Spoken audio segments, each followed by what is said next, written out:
Joker once said, "People show their true colors in their last moments."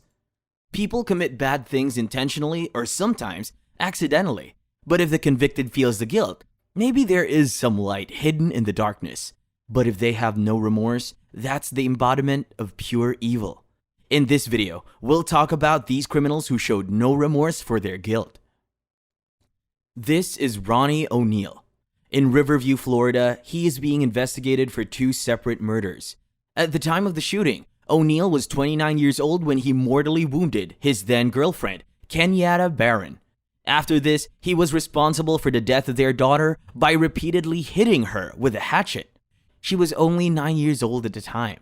In addition, ONeill stabbed the couple's son, who was 8 at the time, before dousing the whole home in gasoline and setting it on fire.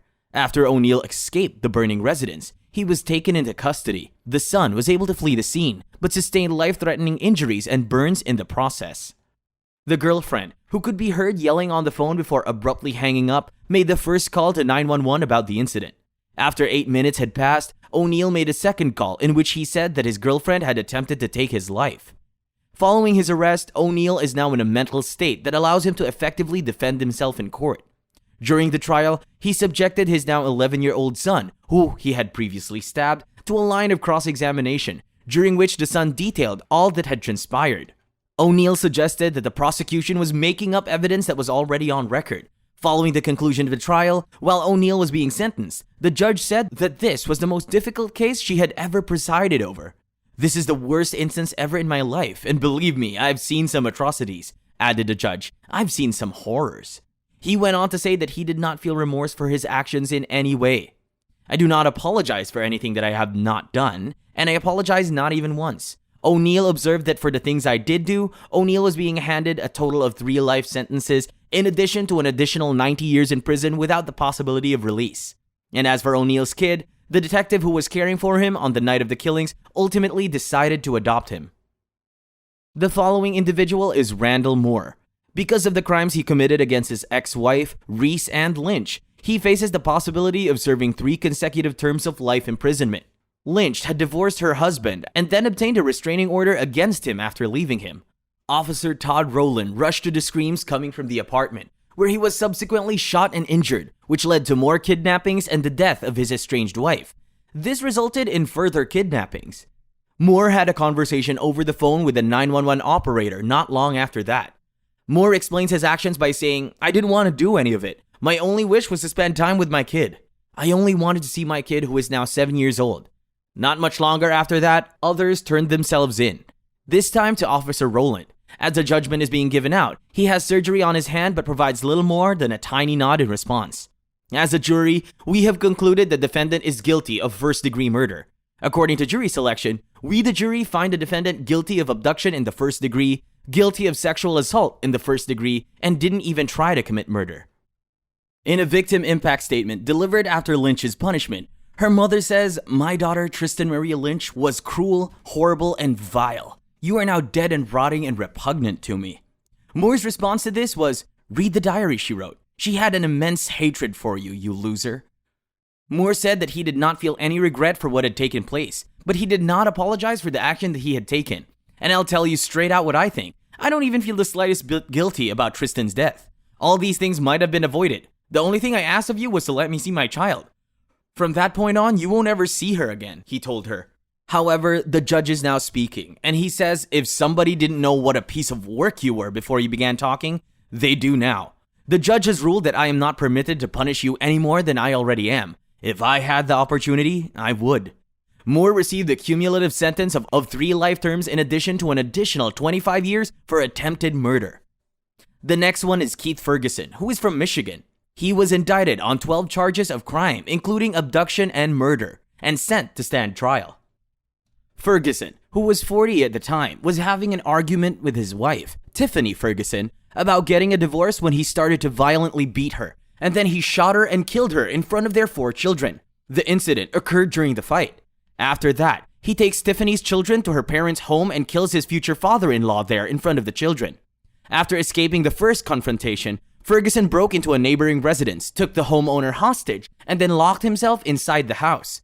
After a confrontation that lasted for 7 hours, Ferguson was taken into custody. Before his capture, Ferguson had already killed many individuals and escaped in his vehicle.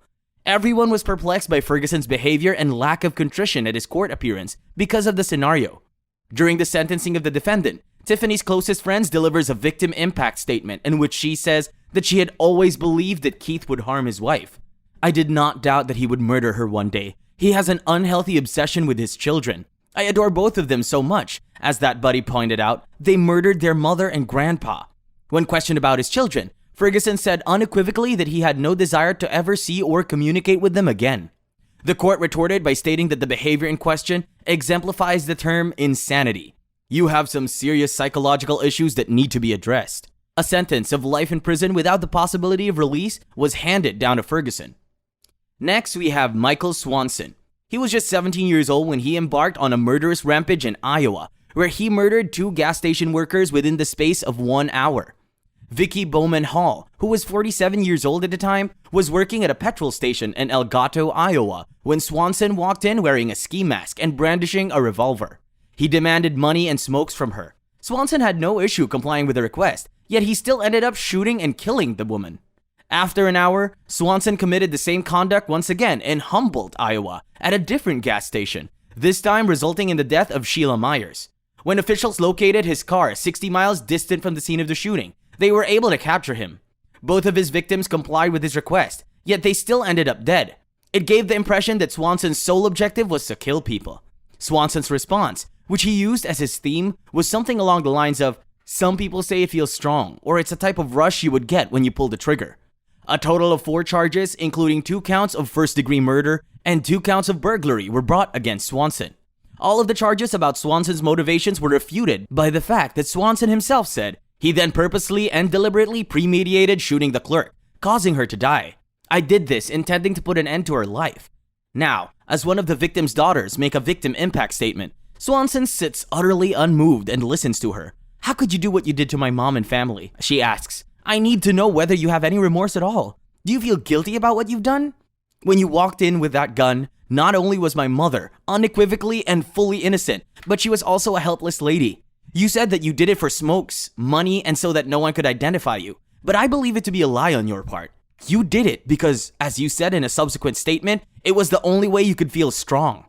When the judge referred to Swanson's crime as a cold-blooded murder, the defendant grinned and chuckled as he was being punished.